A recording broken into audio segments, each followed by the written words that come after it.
Hello, my friends. Welcome to Living the Liminal this week.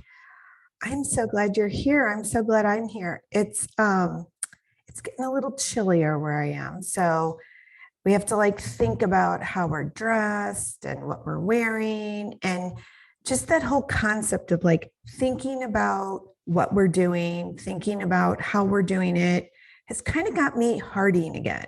When I get in my sink in my heart and kind of just let myself start to feel a little different and pay attention in a little different way. So many of you know, and maybe you don't if you're first listening, but I do a lot of channeling through my writing, sometimes a lot of times through my talking. Ideas will just kind of float in and I just kind of let the words come out. That's basically what channeling is. It's connecting to a higher vibration than even yourself. Could be angels, could be spirits, could be loved ones, could be anybody across the veil, I guess is the language that you might use. So I tend to do some channeling, especially when I'm working through ideas. You might have heard of it called channeling through writing, or just free writing, and you connect, you kind of get in your zone, I guess you could say, another way of looking at that, and you just let the words come out. And sometimes they really don't even make sense. You have to kind of go back and dissect them for yourself and see what's the message. So I thought, the other day I had a moment, which I do kind of a lot, because I'm a deep thinker and a deep feeler. And so I have many moments, but I was in an experience with my daughter, and it kind of was working on me some different things. I was just kind of watching us in this whole experience, observing both of our parts and how we were interacting. And then the next morning I woke up, and sure enough, just some thoughts and messaging came through, and I just wrote it all out. And I thought, you know what, I'm going to share it today on the podcast.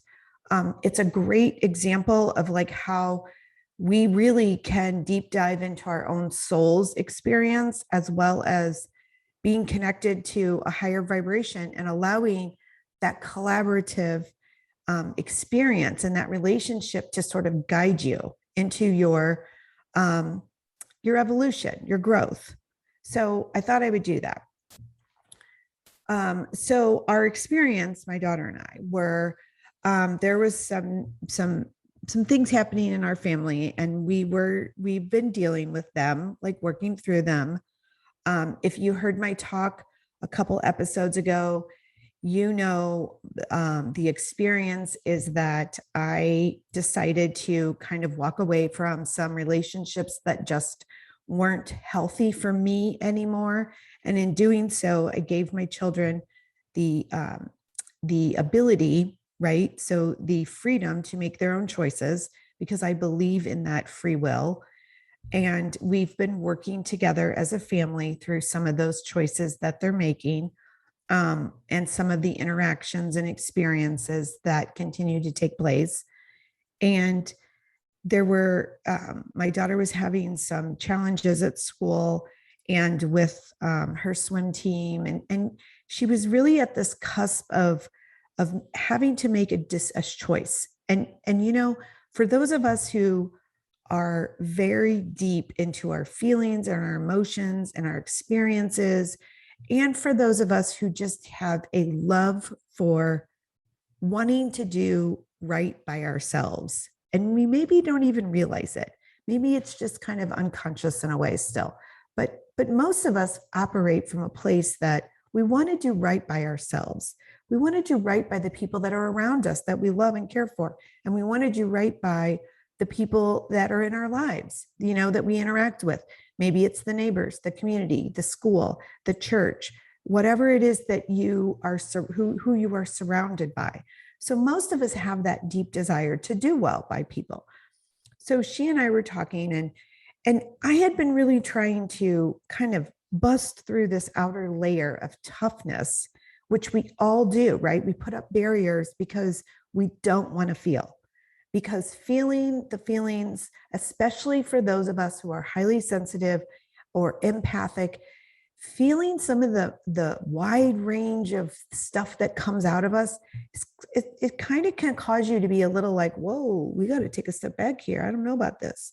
So I had been really trying to get her to feel, because in our family, and my philosophy is, if we can get it out and feel it, it may not always look pretty to feel it, but if we can feel our way through it, then we can really make sense of something and make some good discerning kind of decisions and choices that really align to something. And if you don't get that stuff out, okay, the feelings and the emotions and the past unprocessed kinds of ways of thinking about stuff, then it sits in the shadow darky part of your psyche, and it really projects, it's the influence in everything you do. So if you want to make healthy decisions, you have to sort of get things out. You have to sort of like get the emotions out, so then you can process the experience and the emotion and kind of get to some resolution. So my daughter and I were talking, and all of a sudden it was like a floodgate that just came out, and she was one feeling and emotion after the other, after the other, after the other, after the other. Thoughts were coming out, feelings were coming out, her ideas were coming out, beliefs were coming out. And I just sat there and was like in awe of how beautiful it really, really is when we can do that. When we can just sit in the presence of allowing someone to just have all that moment come out. It's such a freeing feeling for both parties if we can allow it. We don't often want to hear all that stuff from people. We too want to put up our barriers to, oh, I don't know if I can handle all your deep, dark feelings and how you perceive the world. So I just kind of let her have that moment, because she needed to. She honestly needed to, for her own evolution and growth and development. So the next morning when I woke up, I just felt this urgency to grab paper and a pen, and I just sort of let myself do the channel writing, and I let the stuff come. And I was thinking about her in that moment and having the feeling floodgates open. And so this is what I wrote: that when we bypass the emotional experience, it's sovereign death. And I think what that means, because that's pretty intense. Let me read that again. When we bypass the emotional experience, it is sovereign death. And what that means is, you are so worthy. You are so deserving. You are so, there really is no special, but you're special. You're unique. You're just you. And when you don't allow the emotional experience to play itself out, that is the death of you, because you're just going to take that and hide it into the shadow part, and you don't even know who you are or why you do what you do. It's so hard to get to that point because you're operating from unprocessed emotional experiences and emotional beliefs and emotional thoughts. Breaking through the dense manipulation of not feeling is a break-free conspiracy of the soul.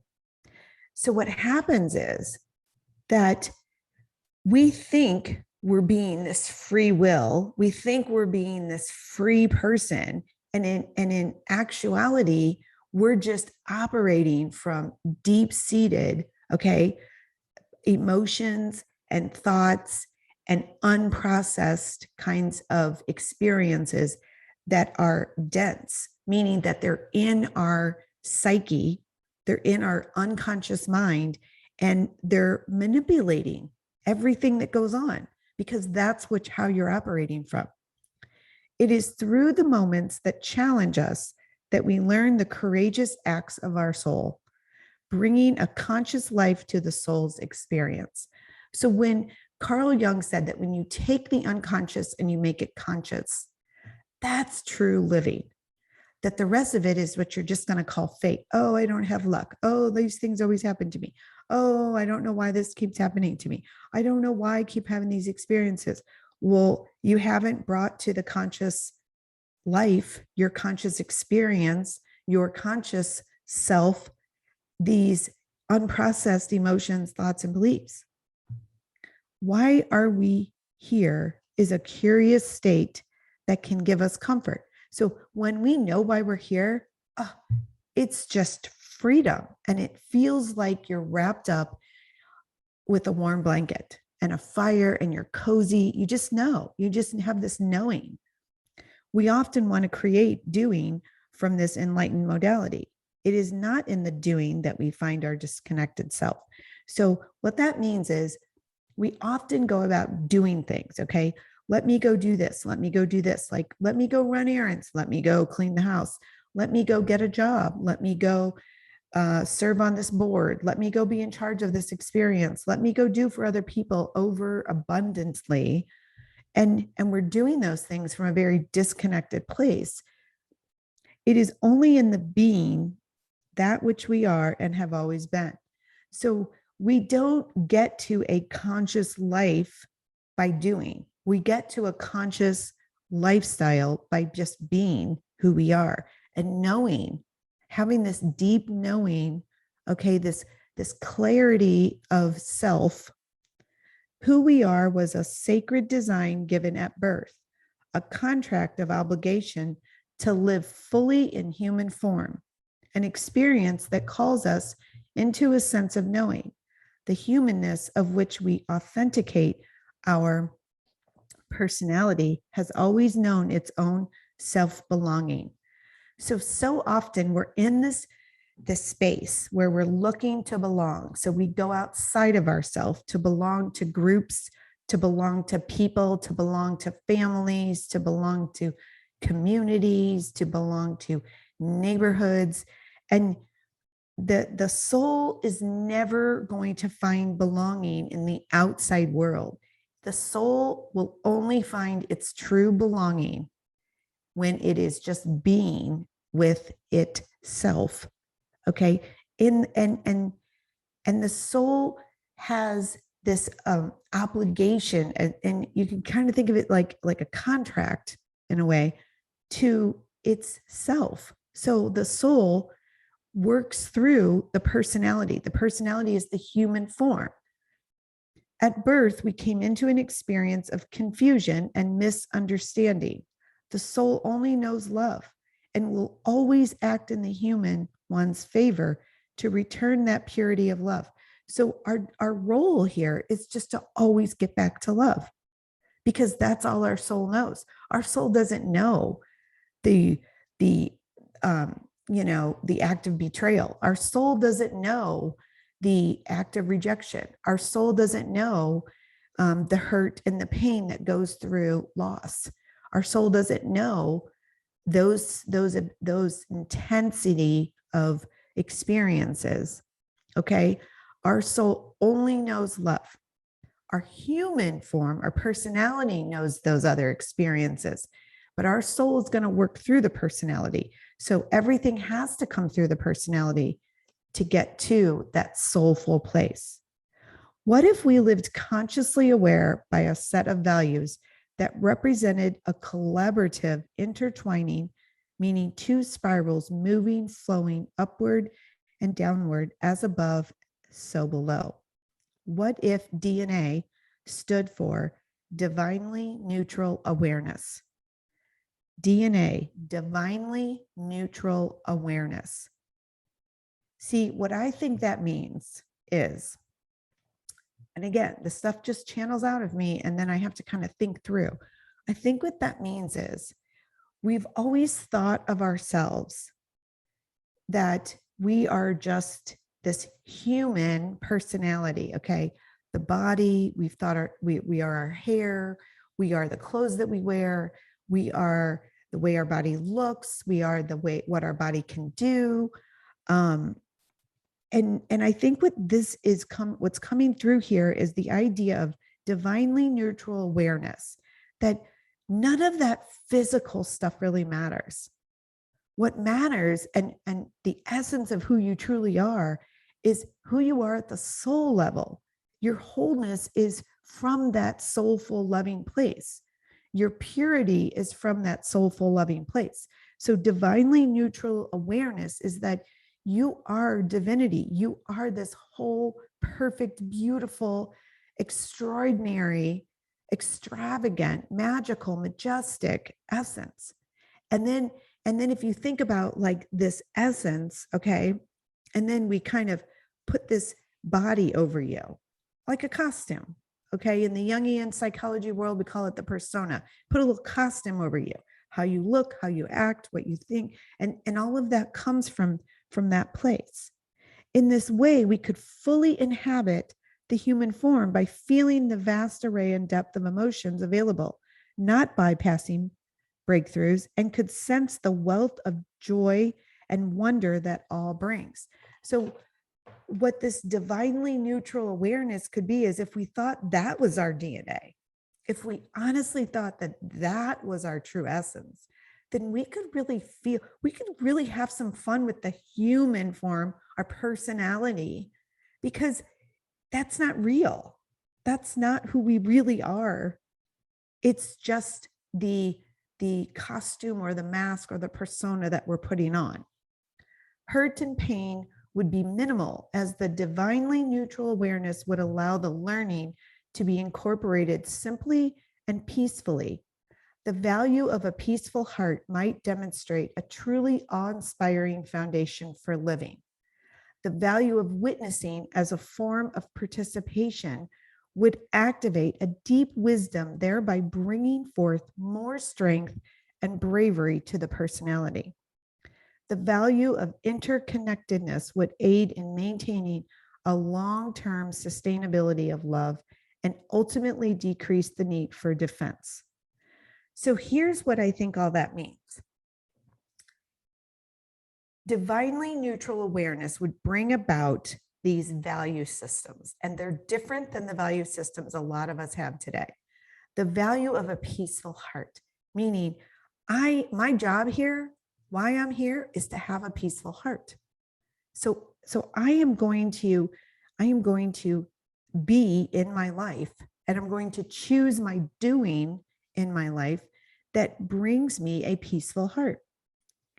The value of witnessing as a form of participation. So instead of being in the experience, you're just witnessing as if you're watching something on TV, as if you are watching something play out on a stage. And what that would do is you would have a deeper wisdom because you would be watching it play out. Think about like when you're watching a TV show, you can kind of sit there and get a little analytical. You can kind of sit and get a little more understanding because you see both parts. You see why people are doing what they're doing, and you're understanding in a deeper way. And that is really what brings about more bravery and more strength to our own personalities, is the understanding. The value of interconnectedness. So that means that we know we are all one, connected at this soulful place, this divine soulful wholeness, and that really connects us. So the personality's form of doing isn't what really connects us. We don't get belonging from all those doings. That's just how fun plays out. What if the polarity of the contrast between the human ego and the soul allowed for more self-renewal and less self-projection of warlike tendencies? So often, so many of us humans in this personality form, we have so many shadows, those deep-seated, unprocessed emotional experiences that we have hidden away in our psyche, and we act upon them all the time. That's the idea of projection. We act upon them unconsciously. Many people don't know why they do what they do. But if we really came from this DNA, this divinely neutral awareness, and really adopted these values of peaceful heart and witnessing and interconnectedness, then we would be doing a lot more. Our doing would be more of self-renewal, okay? Sitting back and just kind of having stillness and working more slower in our lives and having more and more awareness. And that might honestly bring about a whole different conscious lifestyle. We have become addicts to control. We control by way of thinking about and thinking into our own desires of the personality. We have not come into the form of human to fulfill the egoic, small-minded, short-term nonsense. We all agree to soulfully exist to be of love. Only love provides long-term sustainability. So we have become addicts to control. Whew, I'm telling you, we want to know. Okay, the first time I realized that so many people are addicts of control was honestly when I first became pregnant. And our first pregnancy, we did not find out the sex. And so many people would say, "You don't want to know?" And I'd say, "No, I think it's kind of fun not to." "You don't want to know? Why don't you want to know? You can plan for it. You can." And I was like, "No, I think it's kind of fun not to." And I really loved that. My second two pregnancies were completely unique in and of themselves. And we ended up finding out for very unique reasons for both. They were both different. And that just seemed to make sense. But my first pregnancy, I really told people I loved not knowing this life that was kind of being formed within me and not knowing who it was going to be coming out. I didn't give it a personality before the baby came out. I didn't give it a name. I didn't decorate the room to fit what I thought the gender might be or any of that. I just allowed that baby forming inside of me to just be. And I noticed the difference then in the others. And so our second pregnancy, we ended up finding out for medical reasons. And that was honestly the right decision at the time for us. And I don't regret it one bit. I noticed the difference though in the energetic field and the alignment of peaceful heart when I was starting to think, oh, it's this, and now the name is this, and now and you start to think. And when you think, you create. So creation comes from your thoughts. And so I noticed the difference and have always felt that with that particular child, we were always kind of having to kind of go backwards a little and reframe the freedom for him to be who he really is. And then my third pregnancy, which resulted in two children, that was a whole other, again, situation. And we decided to find out because I was a little overwhelmed having two kids. And that just created a whole, and so we sat back and we're like, you know what? We're not giving them names. We're not going to talk about, we're just going to like let them be for right here. And so this idea of we have become addicts to control. We want to control the dates of things. I mean, I do it all the time too, unconsciously. I start realizing, well, I have this coming up in next summer, and I want to make sure that I can also do this activity and this activity. And so you start to get into this mindset where you have to like play around with dates on the calendar to make sure everything works, and then go and talk to organizers to make sure that event. And you're unconsciously doing it, and you're coming from a place of, oh my gosh, I just want to like go to both things and I love it all. And then you start to realize we're really addicts of control. We want control over everything, the weather, the events, the circumstances around events, what our kids do, what our kids don't do, what we do, what our spouse does, what our friends do. Like, it's just very interesting, even like how things are presented on TV, or how long they are, or I want more of that, or I don't want as much of that. So it's very interesting to watch our behavior and be witnessing, again, the value of witnessing how and why we do what we do. We control by way of thinking about and thinking into our own desires of the personality. So again, we are our thoughts. Whatever we think about, we create. Whatever we even think we're bypassing, or I'm not thinking that, you're still thinking it. It still has an energy and a vibration. And that is what creates itself outside of you.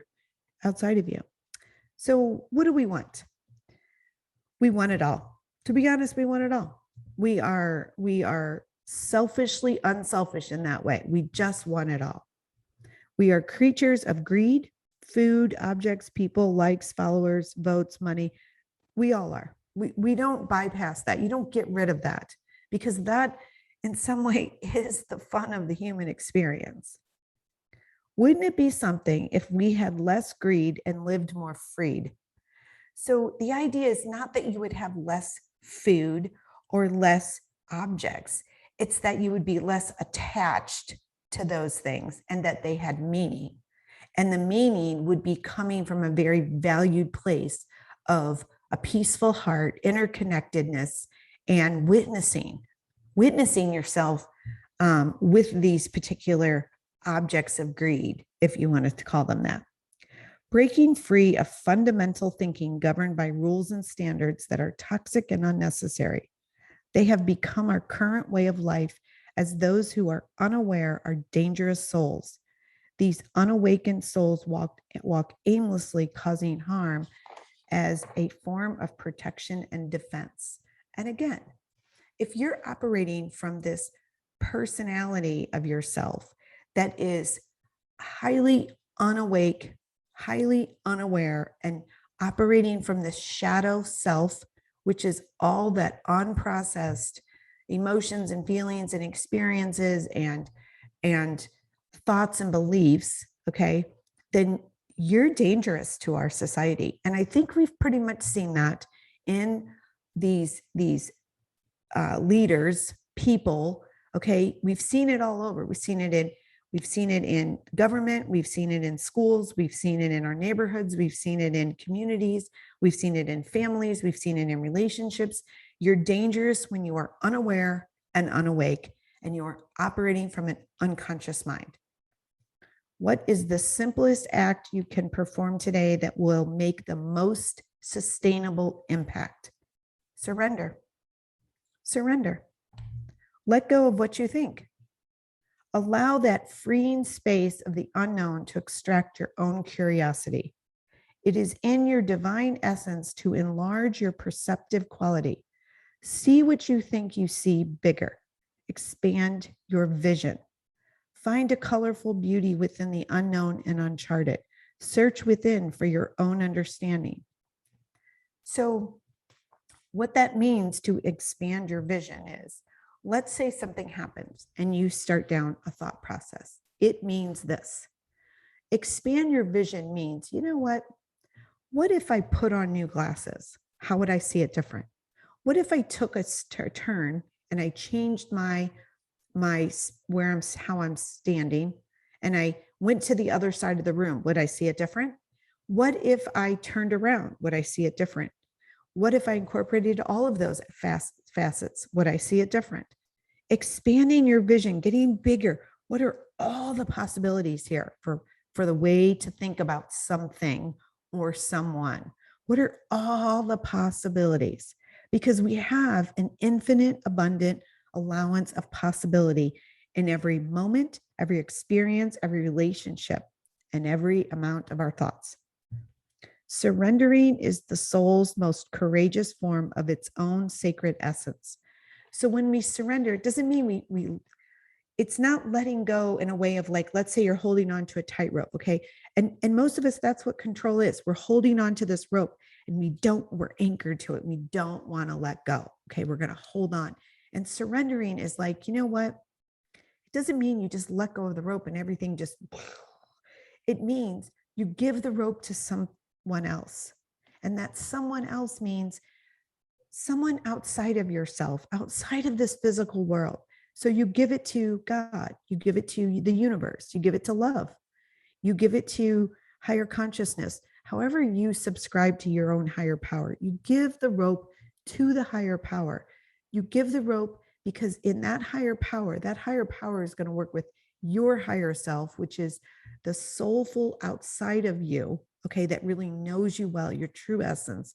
And that collaboration between those two aspects are going to bring about more sustainable impact in your life and a lot more fun. Surrender is a deep knowing and a more eccentric aspect of trust that opens a way for the divine to orchestrate a more vibrant outlook. So again, you're giving the divine, okay, and your own divinity, you're giving the rope to that essence so that you can then live fully in this particular experience of being human. Surrender is a prayer, a sweet intention to give in to that which is the ultimate aim for this lifetime, returning to love. So surrender is nothing more than returning to love and saying, you know what? I'm going to see it through love's eyes. I'm going to see it through love's eyes. When you see things through love's eyes, then you see it differently. You see it broader. You enlarge your vision. You have deep wisdom. You have deep knowing. You have deep understanding. I aim willingly to set forth a path of actions inspired by the awareness that will free me from the chains of my own shadow as a blessing I am most worthy of. We are all so unbelievably worthy to experience freedom from being chained to rules and standards and expectations and have tos and should haves and meant to, and any of those things that keep you in the toxic warfare of living outside of yourself. I am ready to live daily awakened to a higher guidance that will always shine the light for me to see what's next. That's surrender. It's waking up every day and saying, okay, so I maybe have to go to work today, or I maybe have to, take care of my family, or I maybe have to do those things, but I'm going to live more awake. I'm going to pay attention to more things. I'm going to pay attention to how my words affect people. I'm going to pay attention to how my energy is that day. I'm going to pay attention to how my family's energy is that day. And I'm going to allow those things. I'm going to allow myself to just be guided by this higher essence of my life, and to really allow those things to kind of flourish. And I'm going to experience things from a brighter, more colorful place. I am able to relinquish control of my small-mindedness and be my sacred sovereignty of pure love, knowing that in moments of strain, I am able to activate an awareness to return by choice. It's always your choice. You either are going to choose to hang on to that rope for dear life, or you're going to choose to hand the rope over to a higher power and say, this is bigger than me. Guide me, help me, show me the way. And then you just sit in this very aware, awakened place, and you just kind of allow yourself to be guided. The signs, the symbols, the synchronicities will come in, the insights, the intuition will come in. Surrender is a conscious way of living, bringing a harmonizing fluidity to live aware, awakened, and in awe of the divine orchestration, living in the something bigger. So what if that was really our goal, was to just live in the something bigger? Meaning, this moment, this present moment is so massively cool. Everything is there in the present moment. That's really the something bigger. So surrender is getting to that place, because it is in that place that the divine can orchestrate, meaning work and provide and offer and give in every way in that one present moment, because anything else means you're either living in the past or the future. You are familiar with stop and smell the roses, right? That's a phrase we all say, stop and smell the roses, when we're trying to get into that present moment and be fully awakened and fully aware and in awe of like how amazing this world is and how majestic and magical it is and how hilarious it is that all of this works itself through. When was the last time you stopped, you paused, you looked with eyes wide open at the splendid around you? Like I want you, when you're listening to this, to think, when was the last time I really did that? Just stopped and looked around and didn't really have thoughts. Didn't sit and say, oh, the kitchen's a mess. I just cooked this amazing dinner and we just had so much fun together, but the kitchen's a mess and now I got to clean it up. And oh my gosh, everyone's got to go do homework and I'm left doing it all. Okay. When was the last time you just sat there saying, wow, like we have so much food here and our family is like having so much fun and this is so totally cool. And I love this. And this is what I want more of. This is the something bigger. Or if you've just, even if you're spending a quiet, quaint moment on the couch with one of your children or your spouse or your partner or your friend, and you just sat in that moment and went, wow, like The two of us are just sitting here and we're just enjoying one another, and nothing else really matters. We have everything here in this moment. What if you walked around and you just took a look, an inventory of your life, and you said, where is love showing up? Where is kindness showing up? Where is peace showing up?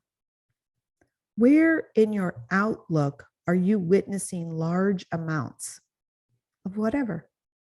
Large amounts of air, large amounts of trees, large amounts of people, large amounts of food, large amounts of objects, large amounts of cars, just witnessing the abundance. So if you're going to do that, you have to be able to witness, where is large amounts showing up in my life? What if this week you surrendered to awe and appreciation? What if you just surrendered to being in awe and appreciation? Seeing the something bigger in everything you look at. So like, even if you're looking at a flower and you think it's just a flower, but if you're looking at a flower and you're like, wow, I wonder, like, where did that flower come from? And how did that flower get its colors? And how does that flower stay vibrant? And what is that flower doing for other people? What is it doing for me? What is it doing for the universe? What is it doing for nature? What is it doing for other animals? Like, if you just kind of got into that something bigger and enlarge your vision, see it from different aspects. Instead of this person or group is doing this to me, what if you saw it bigger? Oh, this big classroom in my life is offering all of us a choice to return to love. So what if you just saw every interaction, every relationship as a moment when you had a choice to return to love? And that doesn't mean, so I think where we have this misunderstanding is when we say those things, to return to love in a relationship, to return to love in an experience, it doesn't mean you give yourself away to the moment. It means if I'm returning to love and someone I'm in a relationship with, it is not being kind, it is not being heartfelt, and is not being caring, and is not showing love. What it means is, if I have awareness and I am awakened in that moment, okay, and I can witness and understand what that other person is doing, it means returning to love is getting into my heart and being peaceful and allowing the other person to have their experience. And it means that I can offer love back. That's all I can do, is offer love back. Doesn't mean I have to do anything in the relationship. Doesn't mean I have to act upon it in a different way. It doesn't even have to mean that I'm in the relationship with the person to offer love back, because we can offer love to anyone and everything in this universe without having to do anything, because love is a form of being. It's not a form of doing. We've gotten those things backwards because we are addicted to control and addicted to doing as a way of understanding and creating purpose.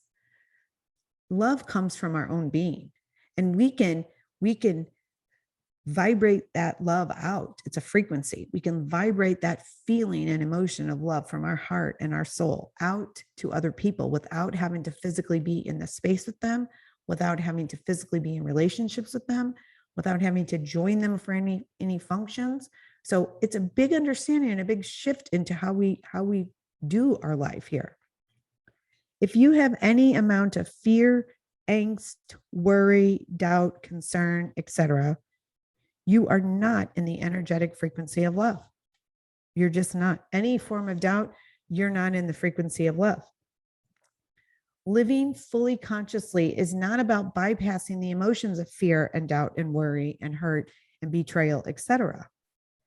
Living fully consciously is about loving those emotions as full expressions of who you are, and inwardly choosing to nurture the self back to its own sacred worthiness. So if I notice that I have fear around an experience, okay, or I have betrayal, or I have hurt, I feel those things. And then I get to a place, once I have felt those, I can say, okay, I'm aware that I'm feeling hurt or I'm feeling worry about this situation. And if you allow those feelings to emerge, it takes about 90 seconds. It's not very long. We just don't like it because it makes us uncomfortable. And it's that uncomfortable place that then we start to bypass and shift everything around. If we just sat with them and just allowed them, we didn't act upon them, we just allowed them to work through our body, they kind of don't feel good, right? You get a little stomach ache, your chest might hurt, you might get a pain in the back of your neck, you might get a headache for a minute, you might feel like your feet are just like sticking to the ground. I mean, there's all kinds of energetic ways of the body feeling those particular emotions, because that's how it is. Our body is used to feel the emotions. So if we allow those emotions to come through, then we can get back to our sacred worthiness, which is a loving place, because the soul only knows love. The surrendered soul is a form of adaptability. Freedom comes by way of adapting to that which you are experiencing for that which you are. Freedom comes by way of adapting to that which you are experiencing for that which you are. So what does that mean? See, sometimes these channeling things come through and I have to really sit and think about, what does that mean? The surrendered soul is a form of adaptability. Freedom comes by way of adapting to that which you are experiencing for that which you are. So it means that the experience and who you are not one and the same. The experience is what's outside of you, okay? And who you are is just walking through the experience. You're experiencing the experience. So it's as if you were sitting in front of the TV and watching yourself on the TV. Freedom comes by way of adapting to that experience for that which you are. So your personality is going to experience things so completely different than another person's personality. But our souls are so interconnected and divinely networked for love. So if two people are not experiencing love, it is because one or both of them are disconnected. Because truly, we are all connected for love. And we're divinely interconnected in that network of love. So if two or more people are not getting along, we'll use the personality words, are not getting along, okay? We know that there are things in their shadow that need to be made conscious, okay? And we also know that by that forms a disconnection from the self, which means that connection to love is not connected to other people's love, because one is operating from a personality, the unconscious mind. You are, that's it. You are you. You are you. You can't deny it. You can't hide from it. You can't run from it. You are you. And the more we can understand who we are, and we can get to this loving place within us and accept us for the loving beings that we are, the more then we can have fun with our personality, fun with our shadow in a way, fun with our persona in a way, fun with this outer human experience, and really start to have joy. Just always be that. Be you. Just be you and choose you. In every moment, choose you first, because that will vibrate out exactly what it is that's best for you, that works for you, that's for you, and for good for everyone else as well. Have a great week. I love you. Peace out, my friends.